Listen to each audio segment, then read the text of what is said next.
So, welcome to another episode. So, today's episode, we're going to be talking about the philosophy of religion and really defining God and the arguments that surround that. Because we've all had these arguments, haven't we?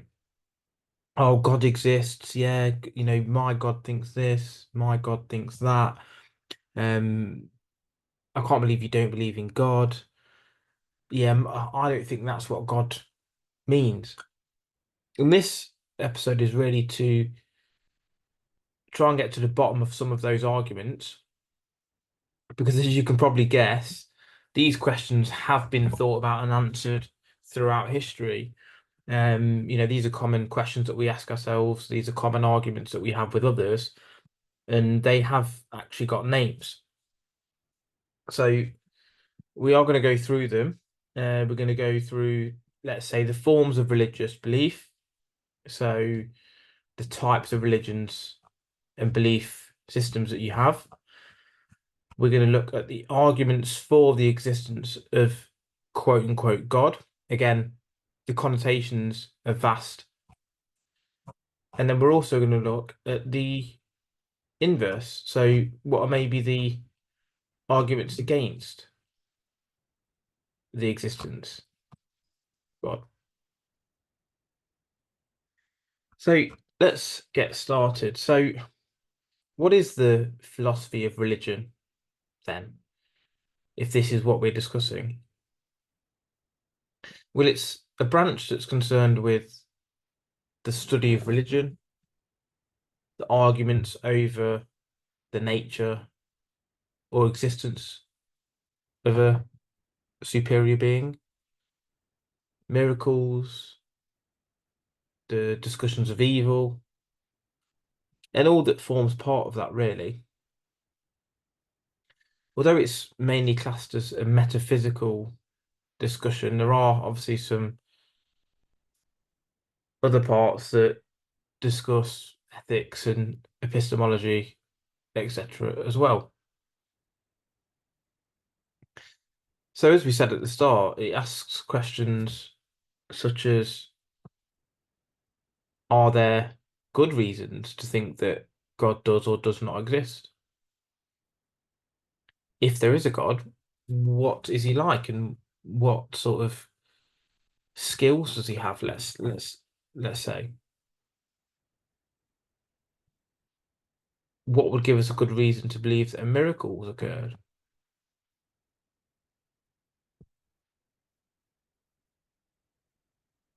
So what it doesn't sorry, it does not ask what is God, because that would assume there is an existence, and there's definitely an existence of God,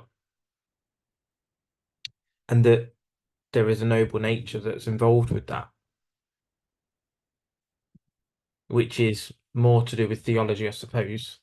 Um, which means that it's self-evident that God exists. So, as I said, we're going to talk about forms of religious belief now. Um, and there's quite a few, really. The first is what's called theism. So that's the fundamental word that fits in with a lot of the other definitions. You would have heard of um, atheism, monotheism, and things such as that. So you can see that that is the main structure of most of them definitions. So it's important that we understand what it is. And it basically means a belief in the existence of one or more deities which exist within the universe but yet transcend it.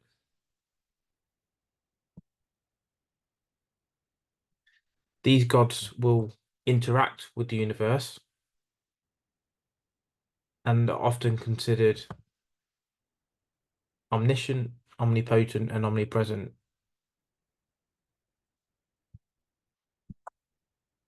So the word actually, as I said, was used to contrast with atheism typically. In some examples of religions that fall under theism on a generic basis, again, theism does split down into other areas, are things such as Christianity, Hinduism, Islam, Judaism, Sikhism, and as well as many others. So let's break that down then. So monotheism. So that's the view that only one God exists. So obviously the Abrahamic religions fall as part of that. Judaism, Christianity, and Islam, and they believe that there's only one God. And again, that can fall even deeper into that. But there are some agreements, aren't there? So Jews, Christians, and Muslims believe or all agree that God is eternally existent and he exists regardless of space and time. He's the creator of the universe. He's omnipotent, which means all powerful. He's omniscient, which means all knowing. And he's omnibenevolent, which means all good and all loving. And maybe omnipresent. So they do deliver in different details. I don't know those Abraham religions. So Christians would say that there's three aspects to God: the Father, the Son, and the Holy Ghost. But again, there's a lot to break down within that, and we're not going to go into that much depth with regards to Abrahamic religion. This is an overview of the type of arguments that we look at. So there is exclusive monotheism as well. So this is the belief that there is only one deity and that all other claimed deities are distinct from it and false. So the Hindu denomination of Vaishnavism, which is worship of Vishnu, say that, well, yeah, there are other deities, but actually this is the only one that you should be worshipping. You get inclusive monotheism, which is the belief that there is only one deity and that all other deities are just different names for it.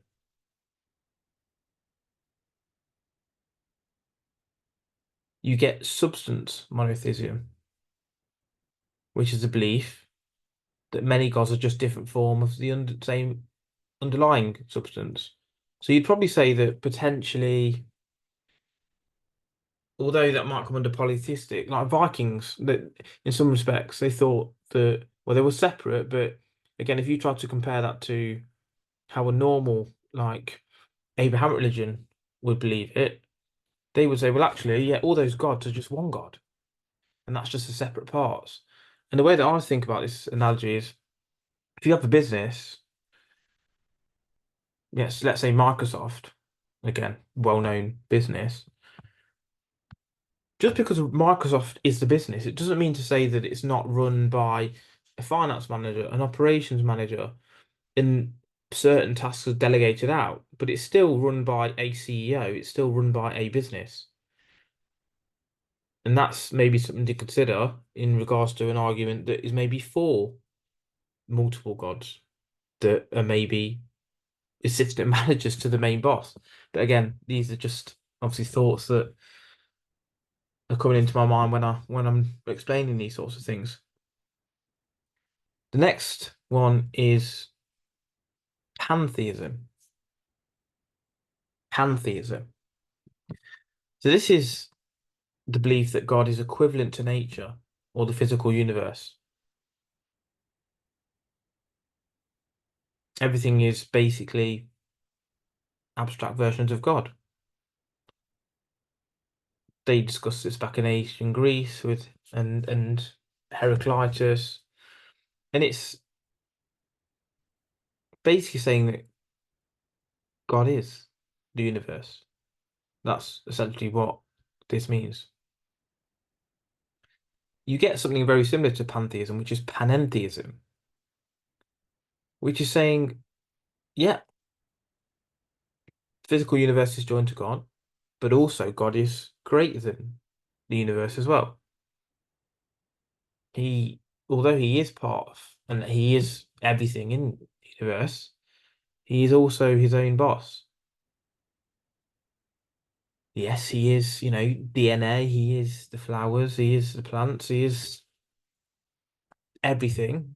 He is also separate to that. So he's not equivalent, but he interpenetrates every part of nature. So the universe is part of God, but not all of God. Um, and this was brought up in a way to try and bring together or reconcile monotheism, which was a belief in one God, and pantheism, that God was basically nature. And that's where you came, or where panentheism came from, which I really like as an explanation. So deism then, so not theism, but deism, Deism. So this is a form of monotheism in which it's believed that one God exists, but this God does not intervene in the world at all. So he exists, but he doesn't, you know, control things. He doesn't, listen to your prayers. He doesn't, make sure everything lines up for you. He is there, but he's a non-interventionist creator who permits the universe to run itself according to the natural laws that he set up. It's like when you set up a game, you say, well, this goes this way, this goes that way, and you let it all play out. Football, you'll set the rules of the game, but you won't be able to control every single pass that goes on. You set the rules and you sort of see what happens. It's a bit like governments in some respects. They set the tax rules, etc., and they see what happens. And after a while, if they don't like that, they change the rules. Obviously, the universe is a little bit different because the rules are not something that really is changed. But it's saying that he didn't really have that level of control or doesn't want to intervene potentially.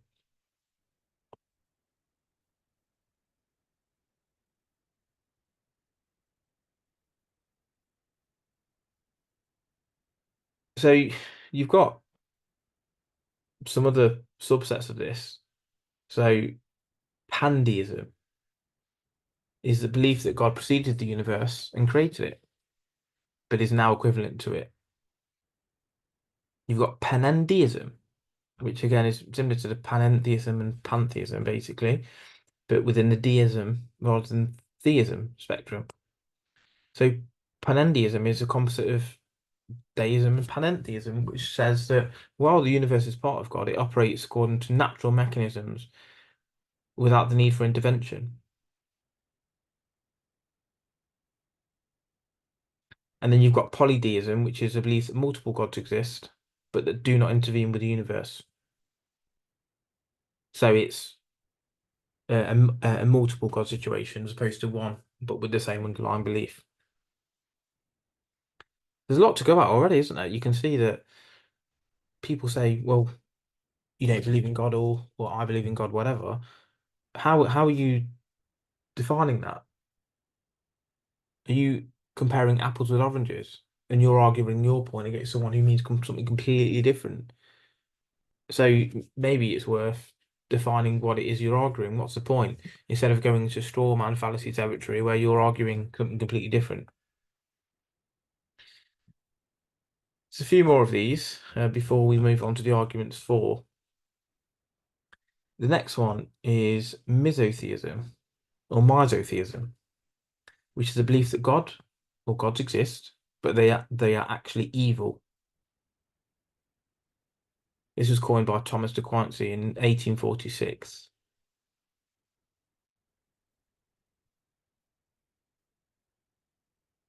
You've got dystheism, Dystheism. This is the belief that God or God exists, or God or gods exist, but they are not wholly good or possibly even evil,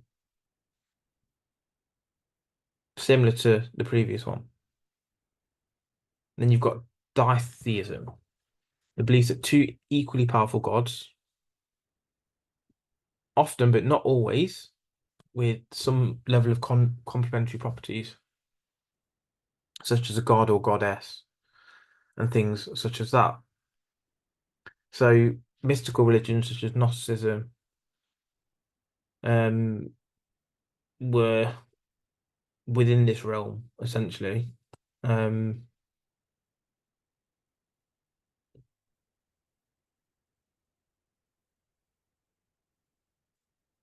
you've then got polytheism. So this is pretty simple, isn't it? The belief in multiple gods. You know, you get mono or poly means single or plural, doesn't it? Within anything. And the same goes here. So yeah, it's a belief in multiple gods. The gods are often seen as similar to humans, which is anthropomorphic, so have human-like qualities, personality traits, and individual powers, abilities, knowledge, perceptions, all of that sort of stuff. So hard polytheism views the gods as being distinct and separate beings, maybe akin to Greek mythology. Soft polytheism views God as being subsumed in a greater whole, maybe more like Hinduism, where it's parts of the one being or subsets for characteristics. You then get henotheism, which is the devotion to a single god, while accepting the existence of other gods, and without denying that others can, with equal truth, worship different gods. You get monolatrism, which is a belief in the existence of many gods, but with the consistent worship of only one. And then you get cathenotheism, if I can even say that right, it's a big word. The belief that there is more than one deity, but only one deity at any one time should be worshipped, each being supreme in turn. So there's a lot of overlap there, isn't there? It's, do you believe in more than one, then it should only be one? Do you believe in there's more than one? You should pick your time to worship one. There's a lot. And again, this is why it's important to understand what it is you're arguing. You then got animism, which is the belief that souls inhabit most objects or most things. Could be animals, could be plants, could be the chemicals, minerals, anything. So these type of religions don't really accept a distinction between spirit or soul and physical matter. They assume a unification of the two, which plays a vital part in life itself. You've then got atheism. So obviously, most of you will know what atheism is, and it's a belief that gods do not exist. A lack of empirical evidence is a key driver in this one. Um,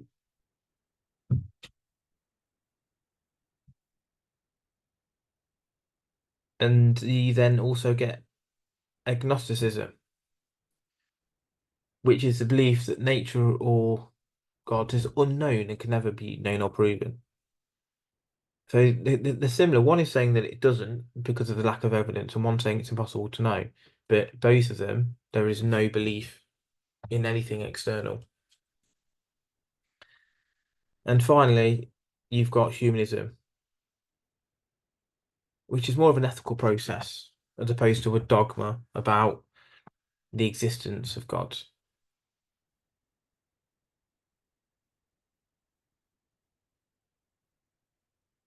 In general terms, it rejects the validity of transcendental justifications, such as the dependence on belief without reason, or the supernatural, or texts of divine origin, things like that. So they're the different structures of religion, and maybe have a think about where your beliefs fit within that, and whether they fit in any of them, if that makes sense. So now we go on to the arguments for the existence of a God.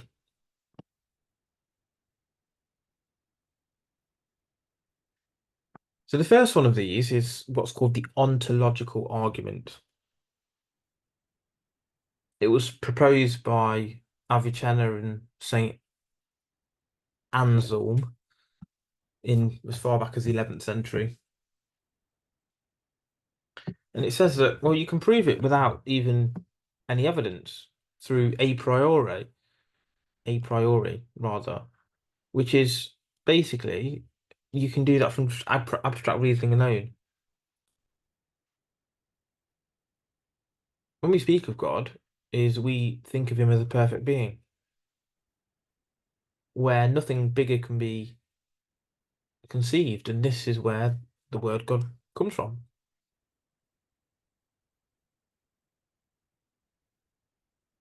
It's saying that it's better to have a God that exists than one that doesn't. So if that's the case, then you're basically implying that one exists. So the existence of God is implied by the very concept of God.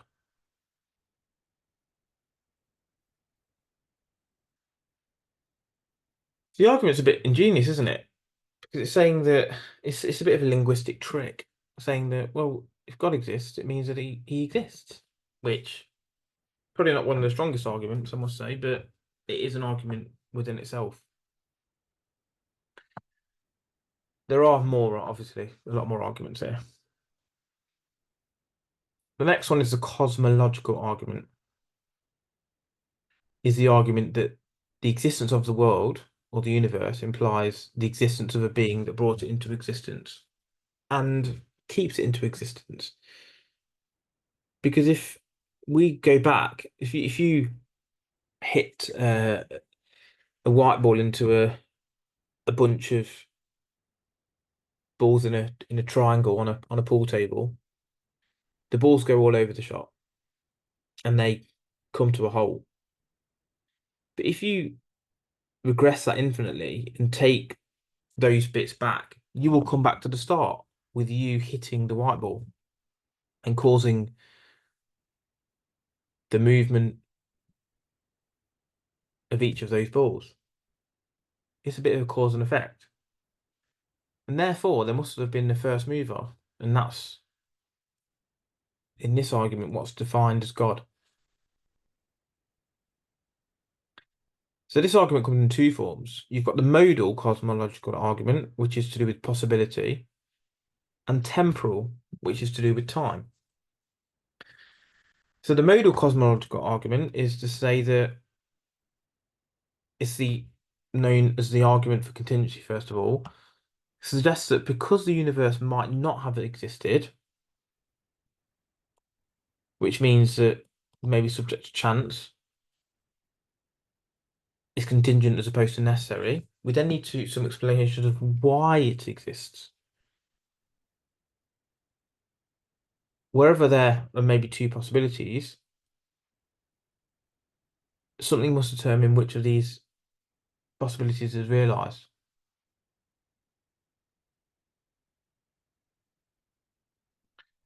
Critics of the arguments of contingency have said, well, questioned whether the universe is in fact contingent and why God should have considered a necessary being.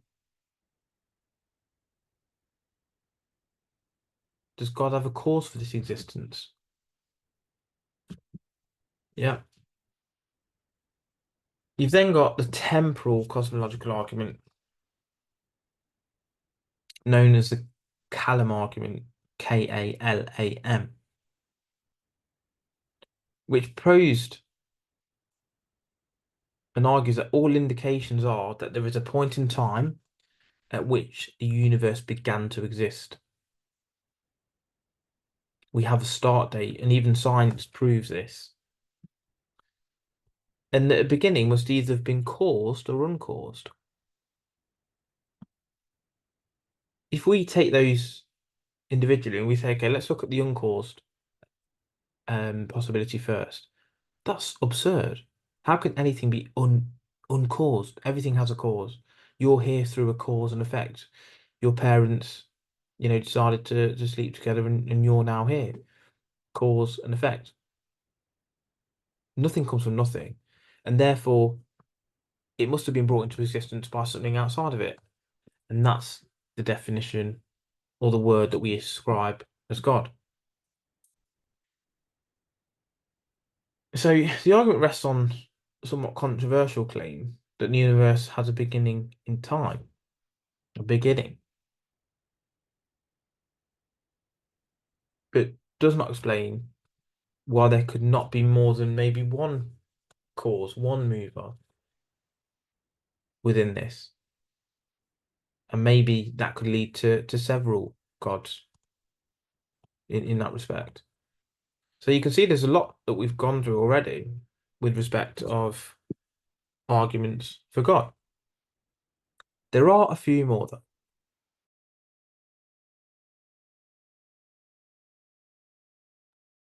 So the next one, I really like this one, is called the teleological argument. And it's known as the argument for design, intelligent design, the watchmaker argument. And it suggests or infers that the order in the world, so if you think about it, the days are a certain amount of time in length, 24 hours. There's a certain number of days in a year.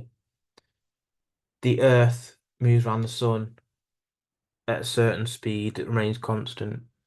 Gravity is a constant. There's so many constants that exist. The DNA in all living organisms varies by a very small margin. There are molecules that react in certain ways with other molecules. The underlying fundamentals of existence are the same, much like a house, whether it's a brick house or a huge stone castle, the fundamentals of how they are built remain fairly the same. And this is what this refers to. And it suggests that in order the world or the order in the world that I've just mentioned implies that it has a specific purpose. We would agree that the phone in our pocket or the house that we're in has to be in design because it's got a purpose, it makes sense. There's a bathroom, a kitchen, or your phone has, certain functionalities that mean that it works, and that determines a creator. But if that's the case of something so small, why do we not believe that there is a higher power that created the world that we're in? Obviously, the universe is it's a complex but ordered system, isn't it? And we needed the exact right conditions for the development and sustenance of life. So does that in itself prove a creator?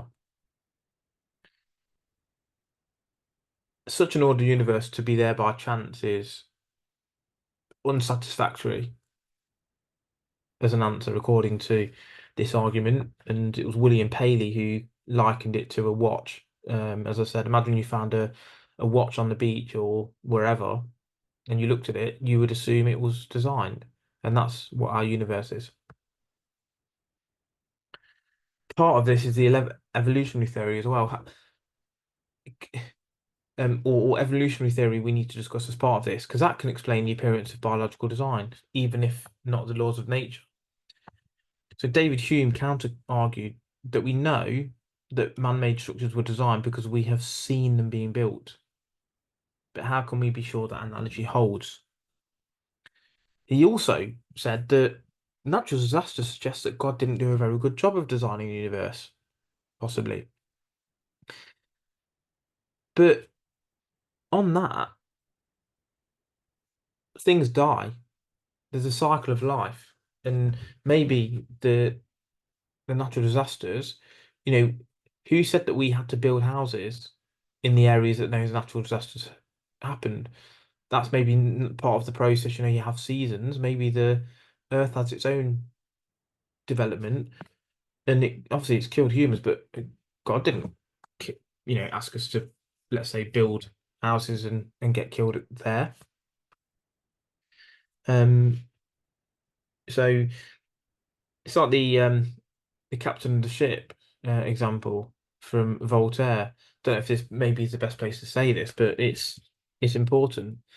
Voltaire says, "When His Highness sends a ship to Egypt, does he trouble his head whether the mice on board are at ease or not?"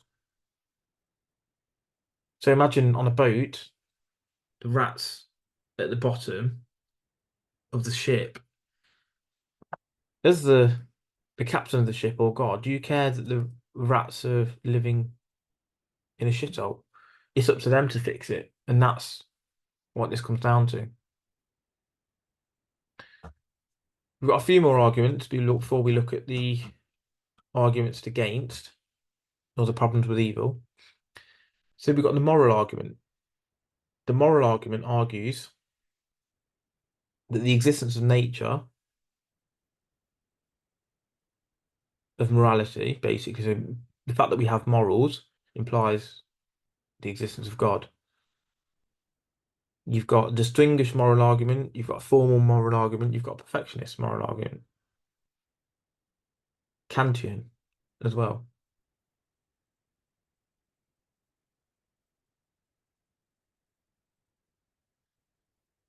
So the formal moral argument is the argument suggests that morality implies that it has a defined origin because it says that there's basically an authoritative set of commands that we live up to. It begs the question, though, as to whether morality is in fact just whether it is authoritative or whether it actually exists outside of or independently of us.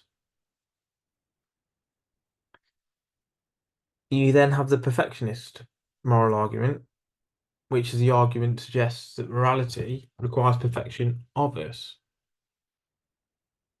but we are in fact not perfect. Although we cannot achieve moral perfection on our own, we can do with God's assistance, is what this argument is saying. And God is the only way to try and resolve, let's say, this paradox.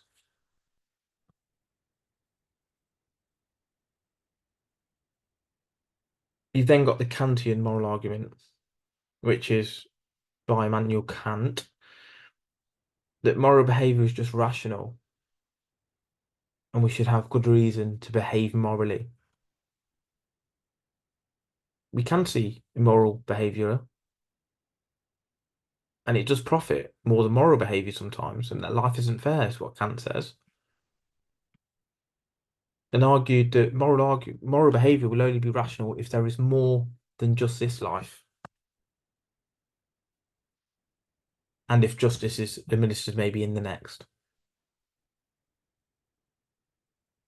But this isn't really fully answer as to why it should have to be God in particular that brings about the higher good, does it?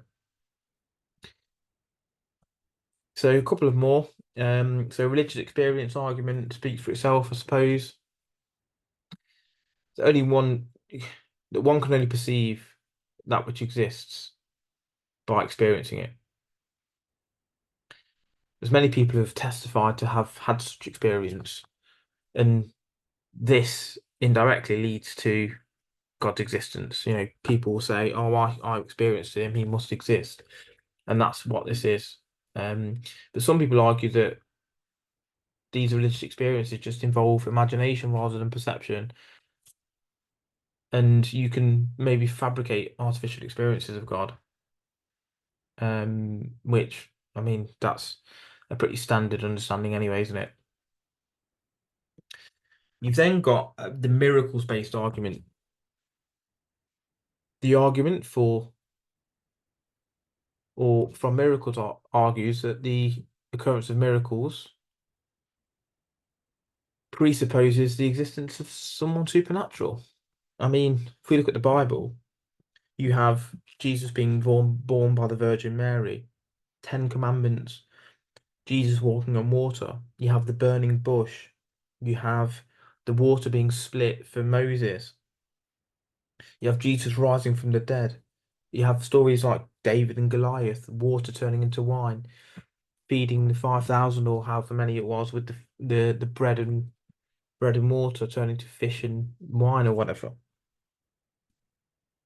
So these are miracles, and these miracles for, again, let's say for the Christian religions or the Abrahamics, to believe those religions, you have to believe those miracles existed.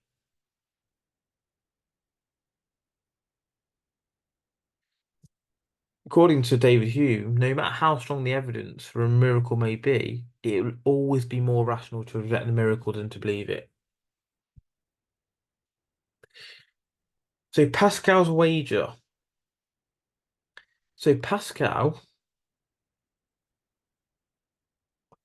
basically came up with a wager.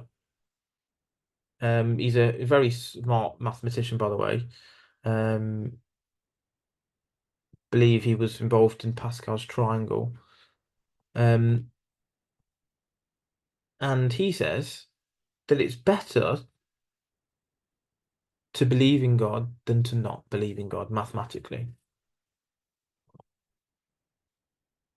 He said it's in our interest to believe in God, and it's rational for us to do so. If we believe in God and he exists, we'll receive an infinite reward in heaven. But if he doesn't, we've lost not a lot because we might not go out and take drugs. We might not act immorally. That's not a huge deal. But if we spend the rest of time in hell, that's not a really good, very good deal, is it? Whereas if we give up a few of those comforts here on earth and we spend everlasting time in heaven, he says that's a good deal.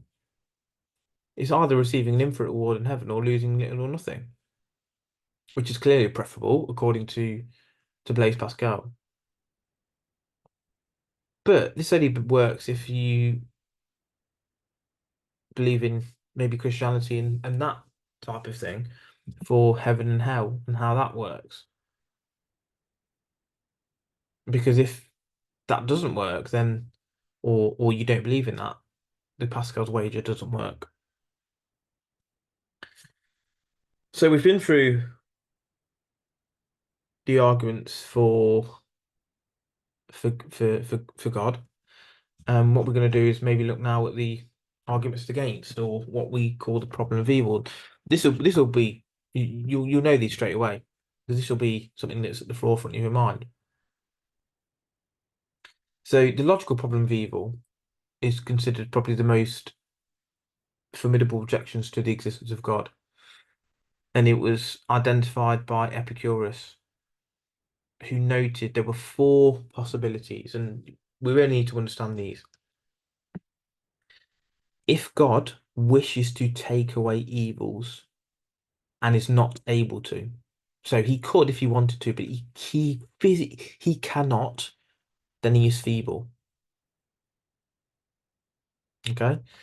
The second is okay, if God is able to take away evils but does not wish to, so he could if he wanted to, but he doesn't want to, he's malevolent. If God neither wishes to or is able to take away evils, then he is both malevolent and feeble. And if that's the case, he's not even a god at all, is he? And the fourth one is if God wishes to take away evils and can do and is able to, then why are there evils in the world and why does he not remove them? Thomas Aquinas argued that it's not necessarily clear that the world would be more perfect in the absence of evil, and that worthy concepts such as justice, kindness, fairness, etc., will be meaningless if there was no evil that they could be contrasted against. The unknown purpose defense argues that human limitations might not permit us to guess the motivations of God, especially if he cannot be known directly. The arguments I've got for that part as well is to say that, okay, imagine you've got a kid and you can't give them everything they want. If they wanted everything, they'd grow up to be a spoiled child. You can't give them every single toy they ever wanted. You can't just give them every single sweet they ever wanted because they'd be fat, overweight, spoiled, and uneducated. So we think that, if God is a parent in this example, you should have an easy life. Maybe that's not the case. Maybe it's we need to develop in order, or we need to go through these pains in order to develop.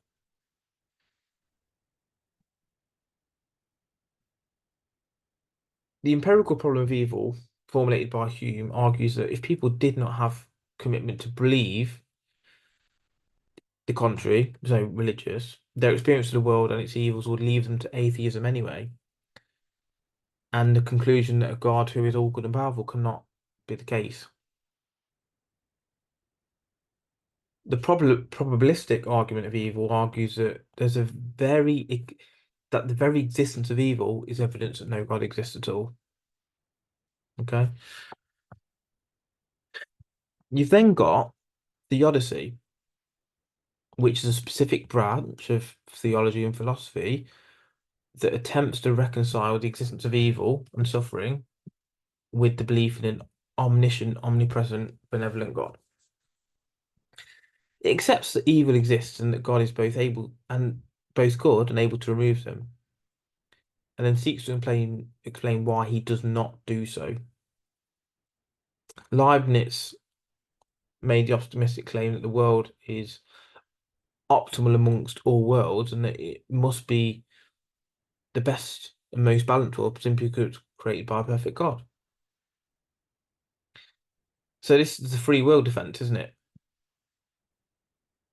So which is not possible for a God to create the world with good but no evil because his purpose for the universe requires humans to have free will. And you can't have good without free will to choose against evil. But you could say there's a disproportionate amount of evil in the world, I suppose. But again, does that come back to education and choices? You could also ask why he allows the suffering of animals for whom free will is not, or you don't assume it ought to apply for animals. But as I said before, with the Voltaire ship example, maybe he doesn't care about what we do. He created the earth, and it's down to us to actually do that ourselves. Some defences suggest on this part that suffering may be unknown, or that most of the suffering occurs when we remove the animals from their natural surroundings, or we are given the free will to do something about it. What people consider evil or suffering is maybe an illusion or even unimportant at this point. The events thought to be evil are not really so. That what we see as evil is maybe part of a divine design that's actually good, but our own limitations prevent us from seeing the bigger picture. Like I said earlier about buying your kids presents, they might see you as an idiot god, because you're not buying them presents, you're not feeding them as many sweets and cans of Coke as they want, but you can see the big picture and you can see why it's important that they grow and develop properly. God, if he exists, so far superior to man, and he therefore we cannot judge him. It's like we say, well, your kids can't just talk back to you. Maybe that's the point here. And to try and talk back to God is mere arrogance. That evil is a consequence of God giving people free will, and that evil and suffering are intended as a test for humanity to see who are worthy of his grace.